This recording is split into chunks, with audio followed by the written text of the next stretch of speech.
Hello, everyone. Dr. Vicky here, speaking to you from the Seeds of Transformation Healing Center. It is time for Taroscopes again. Can you believe it? These will be the Taroscopes for the sign of Pisces. That's Pisces Sun, Pisces Moon, Pisces Rising for the month of September 2024. Boy, this year has flown, has it not?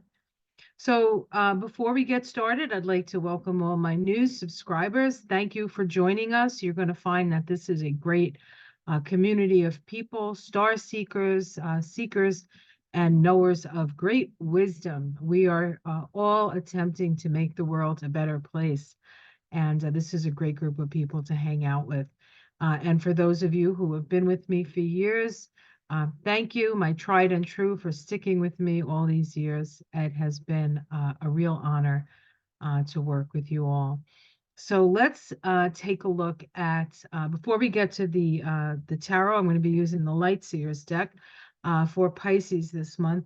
Let's look at a little astrology. Couple things happening, big things happening right at the beginning of the month. Uranus is changing direction. Whenever these planets further out change direction, usually we see something in the outer world happen. Uranus is in Taurus still, and it's been very active this summer, as we know, and will continue to be active, but now active in a little bit of a different way. When planets are retrograde, they tend to work on the inner levels. So instead of there being outer transformation, a shocking transformation, that happens inside.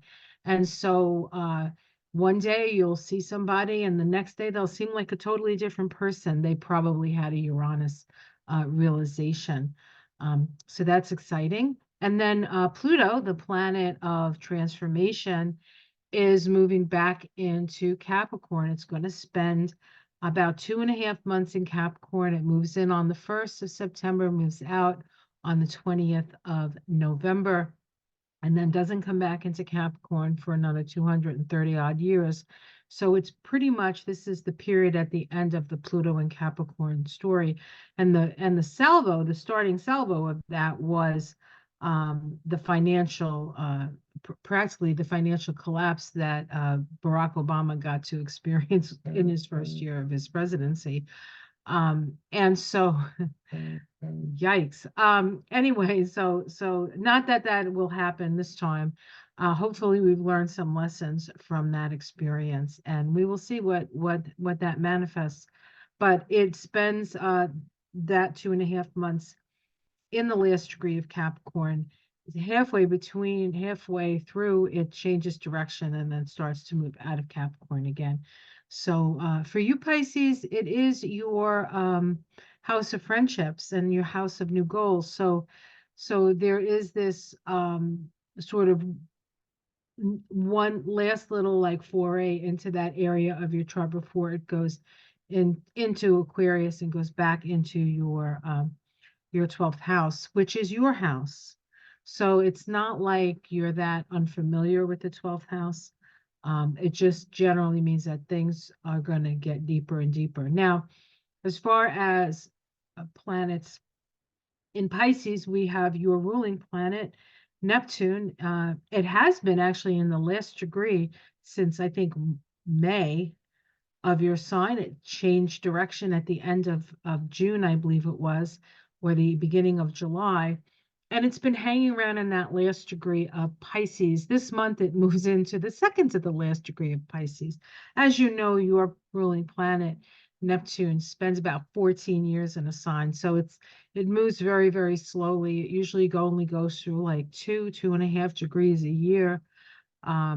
So it's a slow mover, but we're getting to the end of Pisces. And this is the last year that Neptune is in Pisces the entire time. Next year, it dips its toe into Aries for a little bit before coming back into Pisces.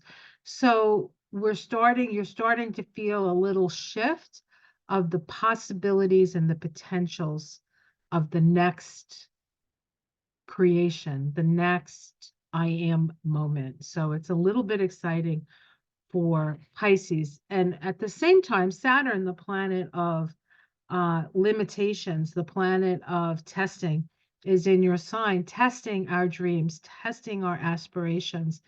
Is it something that can actually happen? Is it not? Excuse me. Excuse me a moment. I just have a little, mm, little frog in my throat. Okay. Um, okay, so that's happening. There's a new moon in the sign of Virgo this month. That's your house of relationship. So this might be a time when a new partner comes in. It could be a romantic partner, or it could just be somebody that you work with. It's an equal, it's somebody you can go back and forth. It's also a good time if you're thinking about getting a therapist. This might be a good time for that because that seventh house is a house of therapists. And so and somebody who can give you something to reflect on. It's a reflection. The seventh house reflects us back to ourselves, usually through our relationships. And that's the nice thing about a therapist. The therapist does uh, so it was supposed to work as somebody that reflects something back to you.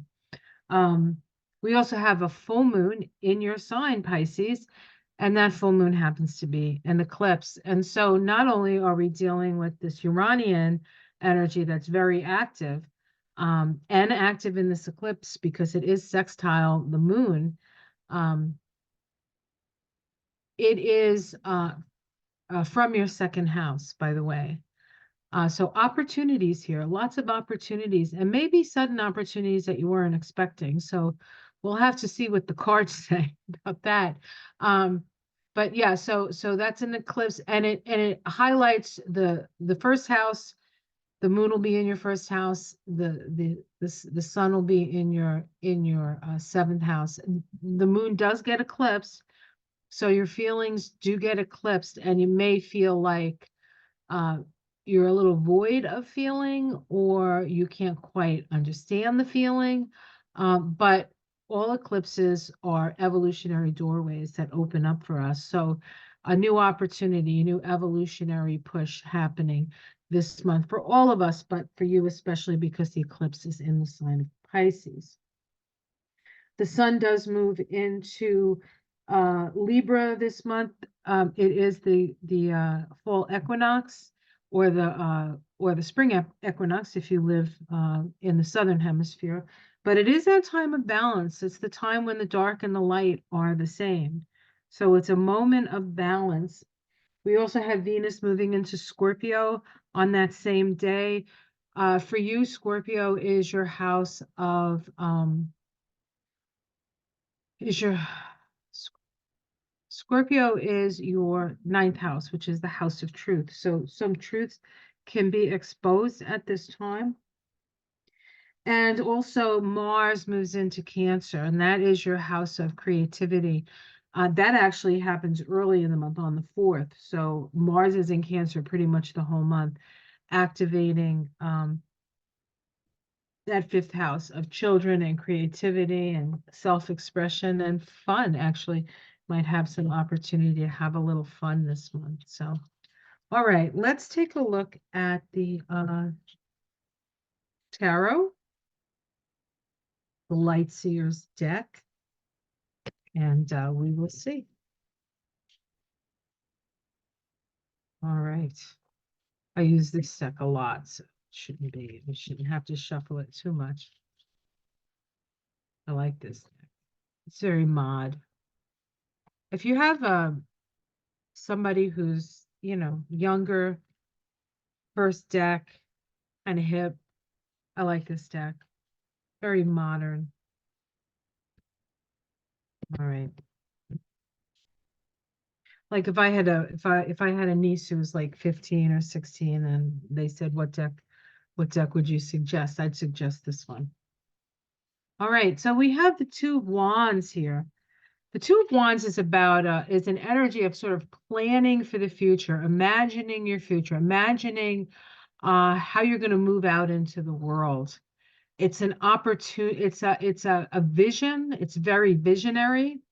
On the Tree of Life, it's associated with Hokmah, which is Uranus. So here's that Uranus energy again. And so I think you're gonna see something perhaps you hadn't seen before that's going to inspire the direction that your life takes. Let's see what's challenging that.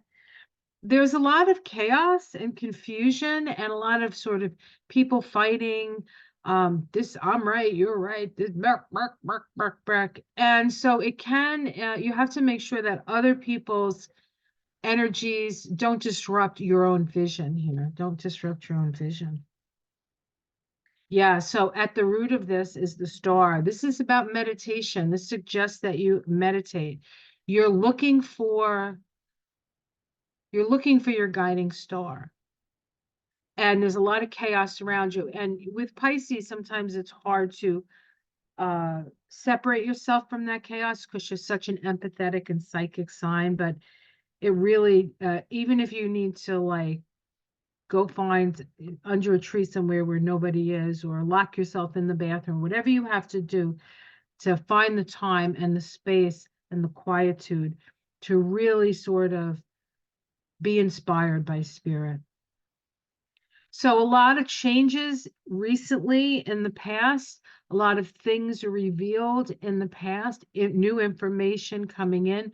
It could be part and parcel to why you're imagining your next step in life because information came in that suddenly you have more information to work with. In the sky, we have the King of Cups. This is about having dominion over your emotions and your feelings. You're very feeling, you're very empathetic. This says take control of those. Don't let them run you. You run the show. You run the show.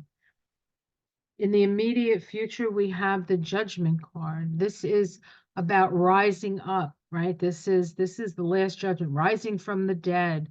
Um, but rising up to your spiritual potential, the awakening soul, you're waking up to your true nature, to your true magnificence. It's a Pluto. This is a Pluto card. Okay, Pluto moving back into Capricorn, becoming an authority in your own life, allowing spirit to take the lead here. How it's seen from the outside, new opportunities for you. So this is good. People are sensing this as a new beginning for you, a new opportunity to bring resources in, or even just a new opportunity on how to work with resources. Your domestic situation, we get the Two of Cups. That's love. It's love, it's commitment, it's walking hand in hand with somebody, it's dealing with people who are on the same level as you. Same level as you. It is also a Uranus card. Hopes and fears, the Ace of Swords. There's always a fear, I think, that you make the wrong decision, but you won't. Nothing to fear here. A decision does need to be made. A decision, I think, in direction. We have the Nine of Swords as the outcome. This is anxiety. This could be the anxiety in the general population, or it could be your own anxiety. It's nightmares, and maybe you're not getting enough sleep. Pisces needs sleep. Let's see what else we can pull on this. The Two of Swords. You don't know where to go because you can't see clearly. By the end of the month, there's this sense of not being able to see clearly. Okay, and then we have the Nine of Pentacles. So there is stability. You're actually you have a lot of resources around you. But I think your mind is playing tricks on you. Let's see what else. Ah, the Knight of Cups. Um, I don't know if love has you cockeyed, or there's an offer. There's an offer here of love. There's an offer of understanding. This is kind of romantic. So, and their Two of Cups is in your domestic situation. So I see that as maybe an offering of love. Oh, these are very interesting cards. Let me see if I can get a sense about this. The Nine of Swords, the Two of Swords, the Nine of Pentacles, and the Knight of Cups. What I want to say about this, stay out of your head and stay in your heart and keep your feet on the ground. Let's see what's underneath it. The Hierophant. This is the path of wisdom. Tower. And the Five of Pentacles. If there is a disruption in your life, do not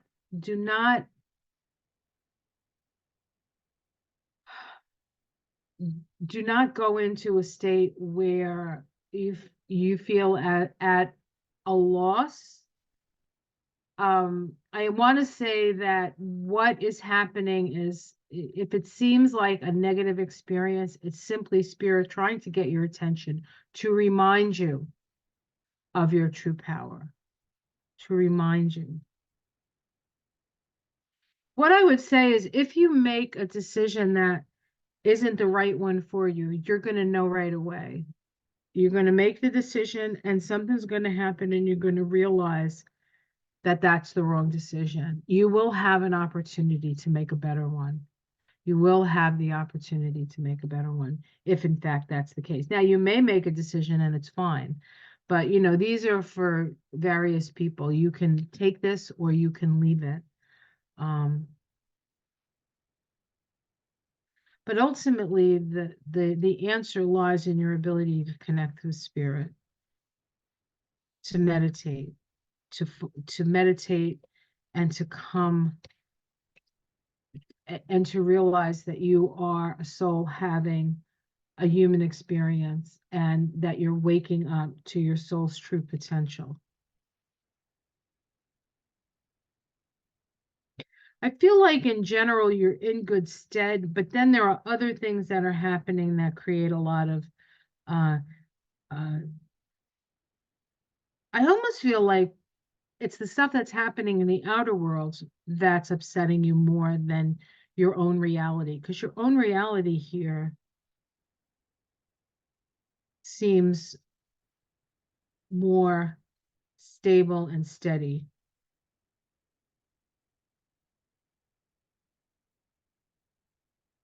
All right, let's see what the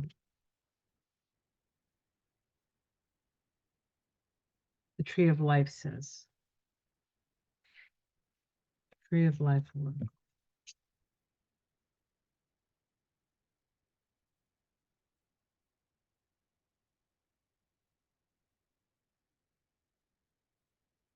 All right. Let's do a good shuffle here. These are kind of new, so they're a little hard to work with.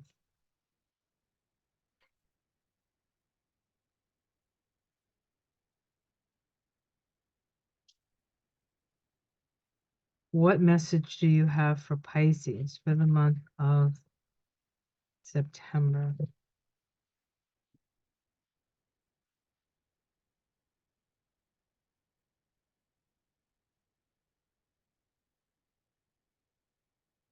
Okay.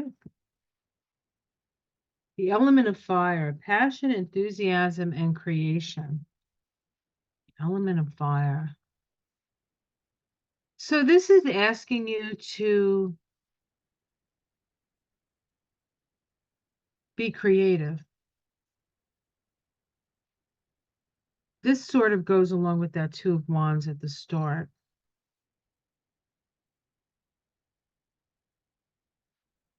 I feel like your creativity is going to be the key here. And loving what you do is going to create things that even perhaps surprise you. I'm trying to think, is there anything in fire this month? A lot of water, earth, a lot of earth, a lot of water, but not a lot of fire.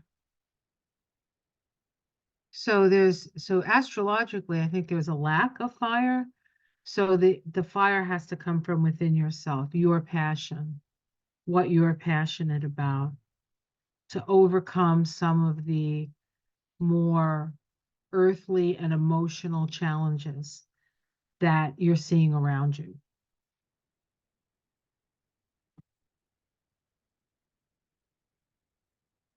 Don't lose your heart in this. Align with your fierceness. Align with your fierceness. Let me see what the book says. I'm just curious. I'm not feeling like I'm getting the whole picture here. Let's see if I can find. Oh, here we go. Just passed it.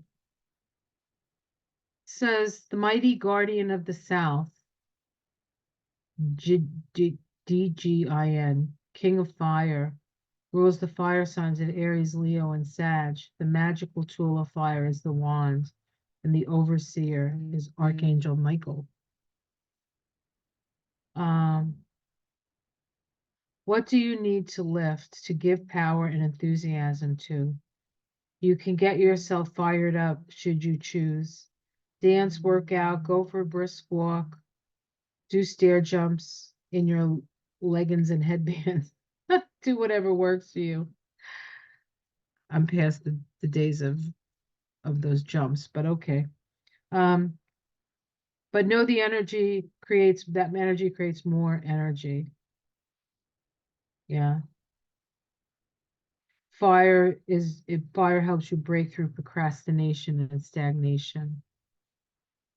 So if you're feeling stagnant, if you're feeling heavy, because the elements are pretty heavy at this time, raise the energy, raise the fire energy, raise your creativity. And honestly, stay out of your head. I don't think it's going to be a helpful place this month.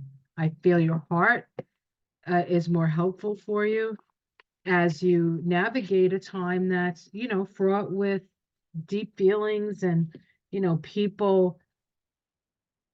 We're at a time when there's a lot of upheaval with the earth itself, and that may be what some of this is about. I've gotten the Tower in all of the water sign readings, so it indicates to me that there's going to be some sort of upheaval that's extraordinarily emotional. So be aware of that, but it does not necessarily mean that it has to necessarily directly affect you, but you may be feeling the feels of that, and be aware of that. That may not be you, but you're just feeling the energy of what's going on in the outer world. So that's what I want to say. Keep the fires burning. All right, guys, have yourself a good month. Take care of yourselves, get the rest you need, have the fun that you need, balance it with the good work, and you'll make it through this month just fine. Take care of yourself, and I will see you again next month for the Taroscopes for October. Another big month. No such thing as a small month, it seems, but okay. All right, guys, take care. I'll see you again next month. Oh, if you would like to take a introduction to the Kabbalah, I'm starting my classes third week of September, Thursday. I'll put the links below if you want to register for that.